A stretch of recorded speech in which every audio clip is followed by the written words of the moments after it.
everyone, this is Tyesha for Tyesha Talks, and today I have the privilege of interviewing Randy, Walking Weapon, Newell. Let's go inside and let's find out. You don't even know. Big you better whitey. watch it every day just to get familiar. She from NY, New York City. You gon' love her just how you love Oprah. Watch it every day just to get to know her. Tyesha Talk, it's a takeover. The wait's over, it's a must see. Ha! Tyesha TV. Ha! Tyesha TV. Tyesha TV. How long have you been working with Randy? A Walking Weapon. Wow. About a year now. A year. So it's about a year this summer we started working with him. He came to us after having some training already, and we've been molding him the JKD way of how we want him to approach fighting, how to prepare, how to get ready for the fight. And his last two fights, he's really taken over. So basically, he's letting out his natural athleticism, which is what that means he's taken all those techniques we've been training, and he says, "These are mine. I'm ready to go." Now, we know that Randy Walking Weapon is preparing for a fight on August 24th. What is that fight about, and who will be there? I don't know who will be there. But you know Randy will be there. Brandon will be there. He's always... We have more people back out of fights than we have a problem. We always show up to a fight. We have people back out all the time. Okay. Usually watching film and they don't like what they see because we're dangerous. So Really? we throw a lot of stuff, and we're the kind of fights that you don't want to have if you're starting out. Because they go full tilt and it's from start to finish. As you know, I know that his mom passed away. Now, have you seen how that has affected his the way that he trains, maybe the way that he fights, stuff like that? No, this will be his first fight afterwards. There was that, of course, the grieving period when it first happened. Since then, he's been right back to the Randy we knew before. So we'll see what happens when he does a fight. His fight before all this, he was completely dominating. So hopefully we'll continue that. What do you see Randy? Is he still on the amateur level, or is he going pro, or is he already? He will go pro. How many fights he has once he gets pro all depends on a lot of things. A lot of it has to do with luck. Can I get the right promoters? Can I get the right guy to see me, to get me on the card? And that's what it is. Right now it's about getting him fights, not whether he can fight. We know he can fight. It's whether or not we can get the promoter to say, I can make money off of this guy. And that's how all pro fighters are. If you can't make money, I don't care how great a fighter is, he's a pro guy. If the promoter can't make money off of him.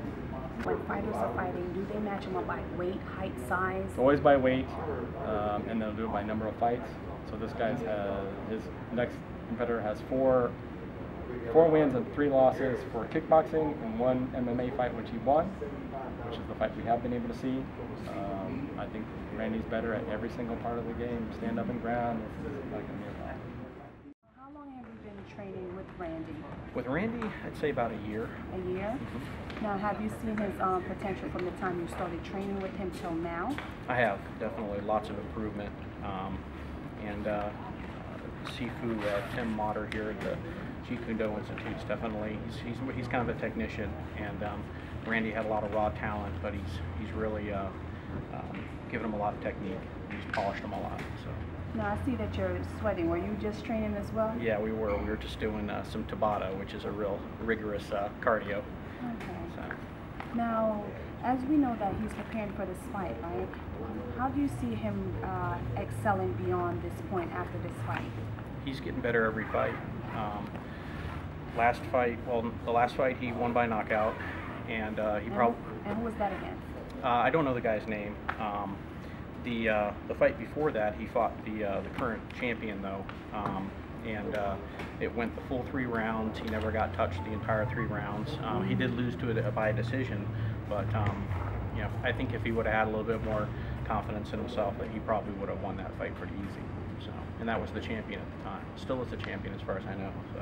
What do you think you need the other fighters to be aware of, if anything? Of Randy? Yes. Oh, well, we don't want to give out any secrets, but no, we don't need any secrets. But is he really, you know? I'm very confident that Randy's going to win this next fight. There's almost no doubt at all in our minds. As far as the other guy, you know, Pray to God. Tap quickly, and yeah, and make sure you cover up well because you're going to get hit. So. What is it that you do as far as Randy's concerned? As far as Randy's concerned, I work on probably mostly his striking and his jiu-jitsu, his groundwork and his wrestling, as well as, you know, stuff outside of fighting, working with his mom, his family, all the things that make you a better fighter. You have to have that ground before you can come in here and fight and compete. You said that you can't really talk that well. Why is that? Randy took me down and landed around my lip. So he bust you up real quick? Bust me up a little bit today. So yeah, all in love. How long have you been working with Randy? I've been working with Randy for probably, I think, 18 months or almost a year and a half or 2 years, right around there. Now, do you see Randy going pro? And actually, how long? Actually, I see Randy going pro. I really do. He has the speed, he has the strength, and he has the hunger, desire. So yeah, I mean, he has the drive. A lot of people have this. They have one or two of those attributes. He has all of them. So everything else is just up to him to keep where he's going, keep progressing in the same direction he's doing now. He'll be fine. Ronnie Vega. Now, are you a fighter as well? Not anymore. I'm an instructor now. I train people now. Now, we're here for Randy Walking Weapon. Mm-hmm. Now, how long have you been working with him? For about 2 years now, off and on, privately and inside the class. He usually uses me as a striking coach. A striking coach. Now, exactly what is a striking coach? Striking coach is punching, kicking, elbows. That's about it. Can I say he beats up on you? He beats up on my pads. He beats up on my pads. Really. As we all know, that people that have a will to win, there's obviously some drive.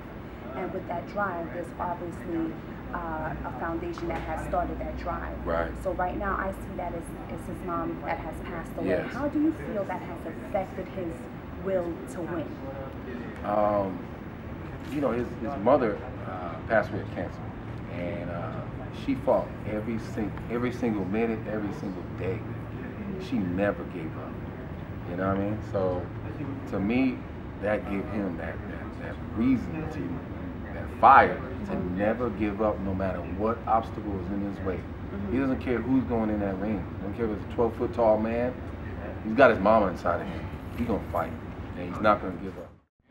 Hi, I'm sitting here with Randy Walking Weapon. How you doing, Randy? Good, buddy. I'm great. Now, please introduce yourself to the world. I am Randy, the Walking Weapon Newell, a.k.a. Miss Deborah's boy. Miss Deborah's boy? Indeed, indeed. That's what's up. Now, why do they call you the Walking Weapon? Because it is self-explanatory. I am a walking weapon. I'm not the guy you want to see in the dark alley. Or anywhere else for that reason. Else. Plain and simple. Now, we know that you have a fight that's coming up on August 24th. Could you express to the world what that fight is about? Well, first and foremost, this fight it's the first fight, my first time back in the octagon since, you know, the passing of my mother. She passed away June 12, 2013 from pancreatic cancer. And her last words to me was not to quit, not to give up, give it all I have, and to give him hell. So it's just that plain and simple. That's exactly what I'm about to do. Now, what's the name of this fight that's coming up in Daytona? It's actually on the Breakthrough MMA. I'm not sure the name of the event. That's not my concern. My concern is the man across the cage from me and how can I defeat him. Okay, well, that's understandable. Now, how long have you been an MMA fighter? I've been fighting 3 years here and there, but I've been in martial arts roughly about 7 years. 7 years, and do you enjoy fighting? It's my love. It's your love. Yes. Outside of my kids, and fighting is my love. So you're a parent as well? Absolutely. Now, with your fighting, right, how do you see this affecting your kids or excelling you to the next level? Well, actually, my kids are my inspiration. They come to this gym constantly, day in and day out. We've been doing it for 3 years. Matter of fact, my baby girl, Javiana, stood on the ropes and bounced on the ropes and cheered me on as I'm fighting in the cage doing my thing. So, really? Yeah, they're my push. They're your push, they're your drive. Absolutely. Now, do you have a boy child? No, I have 2 girls. You have 2 girls. Yes. So do you teach your girls how to fight? They are monsters. They monsters? Monsters. So you know the school's going to be calling soon, like, you know your daughter beating up on somebody. They've already done that. We're past that point already. You're past that point. Of course. Now, I know that your mom just passed away, right? Yes. Now, how have that affected your drive to be a winner? It pushed me, Honestly, the death of my mom, it didn't develop a strength. It made me realize that I had an unbelievable strength. It's a strength. Honestly, I don't want any man or woman to ever have to face it or go through it, but it's a strength beyond anything I've ever, been able to imagine. Now, when your mom passed away, you did say to her, she did say to you, don't give up. Yes. And those were her last words, correct? Last words was, I love you. I love you. Yeah, God was like, you got a last word, girl. She was like, I love you. Now, when you heard that as her child, and then you had to turn around and bury your mom, obviously you went through that grieving session, right? Absolutely. Now, when you were grieving, did you feel like, you know what, I can't grieve anymore. I grieved enough. What else can I do to show her that she is still living through me? Oh, absolutely. It's not what else. The day of my mom's funeral, we had a bunch of guys, people get up and speak at the funeral. And 99.9% of the people that got up and spoke at my mom's funeral said one or two things. Either what type of strength she had or how well she raised her kids. And the one thing that keep pushing me toward MMA and, just keep my drive and keep me going is I don't want to put any damage on her name. I want her legacy to live way past me. And with that being said, I'm going to give it my all in that cage. Win, lose, or draw, but losing is not an option. Exactly, it shouldn't even be an option. Absolutely not. Your opponents. Have you been studying your opponents? I watched this fight a couple times, but I'm not studying him. Are you not impressed, in other words? I won't say I'm impressed because I don't put anything past anyone. So I'm not going to go in the cage being cocky or arrogant. I'm going in the cage to destroy. And with that being said, we teach, here at JKD, Jeet Kune Do Institution, I'm taught to fight, not just to fight one particular person. They teach to fight and to go in to attack. So if my best defense is offense. Now, if I'm always on offense, he has to defend me, and that's a problem. Okay. Now, I know that you said you're not studying him, right? But at the same time, have you seen any moves in your opponent that you're like, do I have to gear up for that? Or, nah, he ain't saying nothing. I leave that up to my coaches. They watch the footage, I watch the footage, but it's up to them to critique and to train me, prepare me for that. I am here, I'm on autopilot. What they say do, I do, period. Now, do you see this fight actually taking you to the professional level? Absolutely. Actually, I've already been offered a pro contract and, the opportunity to go pro. But what we want to do is the next 3 fights really give it our all and see where we stand after these 3 fights. And these next 3 fights, get a title fight, get a belt underneath us. That's going to boost the pay. And also it's going to boost, bring more fans in, make me more comfortable in the cage, and just have some fun with it. So all fights, as far as MMA fights, are done in a cage? Because I'm learning all of this as I'm going. Yes, MMA is done in a cage, or we may fight in a K1 ring. What's the difference? A boxing ring has 3 ropes, the K1 ring has 4. Keep you from, if you get punched, keep you from flying out afterwards. They put 4 so you can hang yourself instead. Okay. Now, when I walked in, you were in the middle of training. Yes. And I seen you. What is this ball back here? This is our banana bag, my best friend. A banana bag? Are they both banana bags? Yes. Okay, now, when you're training and you're focusing, and obviously it's a banana bag, do you focus on, or you get yourself in a mindset like you're fighting your opponent? What are your techniques that you utilize to say, you know what, I'm a winner, I could do this? I see that purple ribbon. Purple ribbon? Purple ribbon. The pink ribbon is for breast cancer. The purple ribbon indicates pancreatic cancer. My opponent to me is a cancer. That's the way I see it. Cancer took my mama out of here. The man across the cage for me is cancer. I feel like whenever me and him get ready to collide, he's my cancer. I must destroy him before he destroys me. Exactly. So that's what I see when I see these bags. I see my opponent. I see that purple ribbon. Now, since you are a fighter and you are considered a weapon, now what is your thoughts and views on people that are so talented as far as fighting and they don't even see themselves excelling? Or what would you suggest them to be more like or focus? I don't know. I can't They say you can lead a horse to the water, but you can't make him drink. So regardless of how much talent you have, if you don't have the heart nor the drive, MMA is not for you. I came here all heart, no drive, no technique. But all heart created drive, and that drive has created a monster. And that's why I'm known as the walking record. Now, you said came here. Where are you coming from? That way the world knows. I started MMA with my brother, Robert Chopper Reed, pro fighter. An amazing, I say an arsonist when it comes to striking. But him being a fighter and me being a fighter, I wanted him to focus more on his fights, and I wanted to go to a place where I can have trainers to, you know, train me, and I can focus on my fight.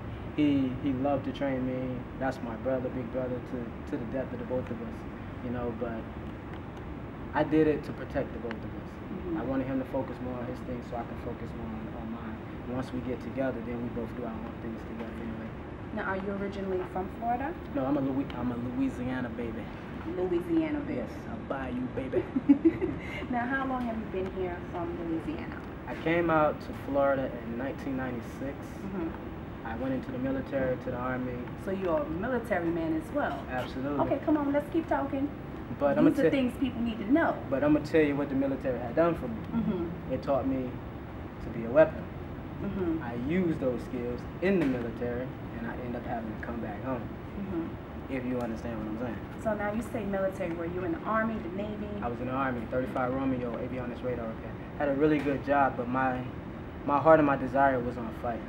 On fighting. Yes. Now, as we all know, that being in the Army, they build dedication, they build drive, they build prestige. Now, do you see that whatever you learned in the Army being transferred over into your fighting skills? Oh, absolutely. Without it, it builds a lot of courage, a lot of confidence. They have a course there called the confidence course. And once you complete that course, you have built confidence, because the things that you do on that course is ridiculous. But yes, I say that was the beginning of like trying to control some of the rage, because I come from a wild side coming out of Louisiana. You have one or two options in Louisiana: you either live or you're gonna die. And you took the option of living. And I left. And you left. I took the third option. Now, how old are your babies? I have a 14-year-old and I have a 5-year-old. She'll be 7 on the 5th of August. The 5th of August. Yes.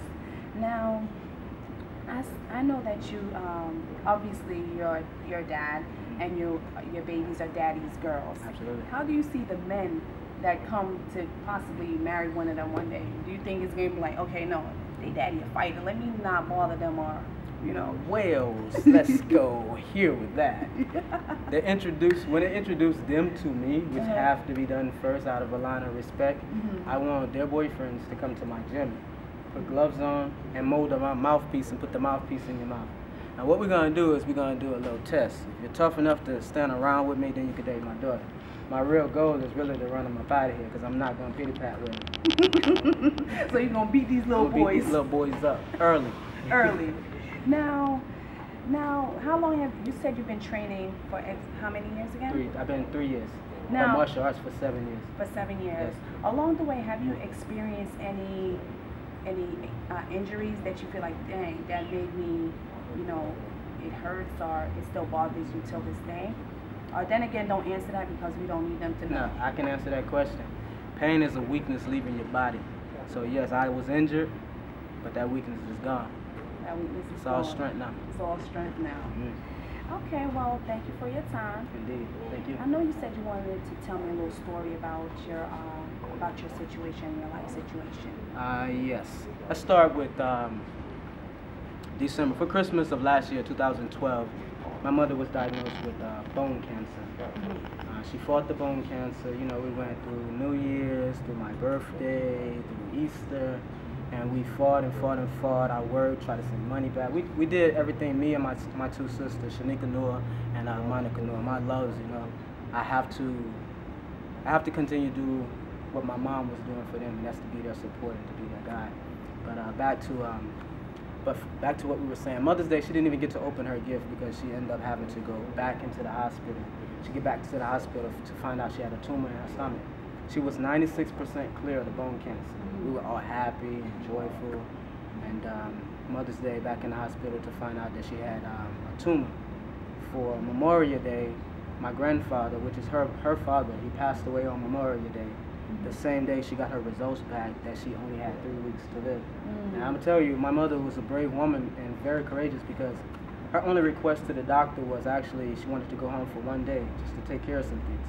She knew her father had passed away, and she wanted to go home to make sure that she aligned his burial.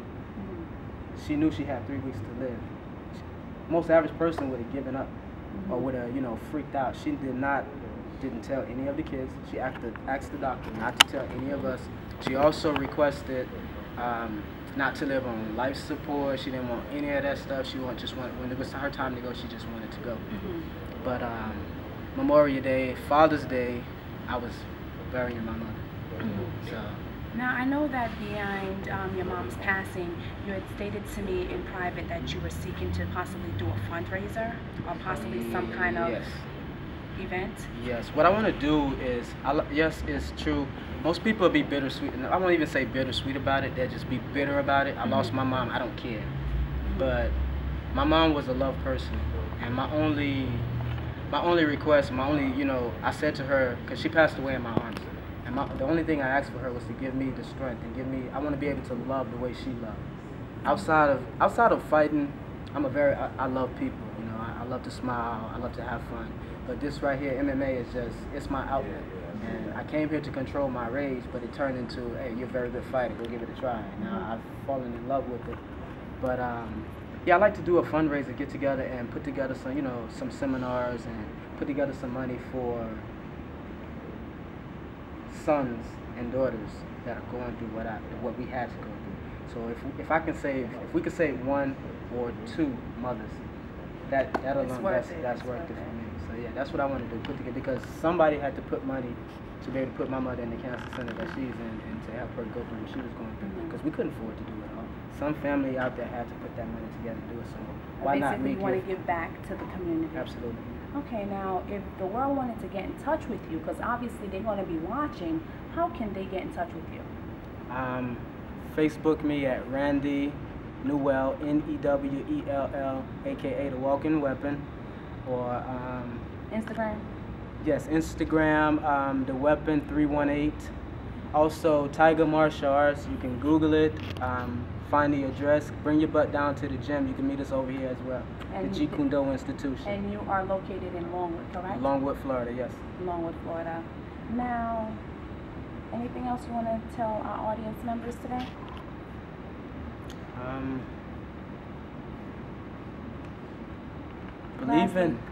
Believe in God, and if you have a dream, go for it, live it. Don't let anyone tell you you can't do it, because I was that guy that they say, are you crazy for doing this, are you this, are you that, and now look at me.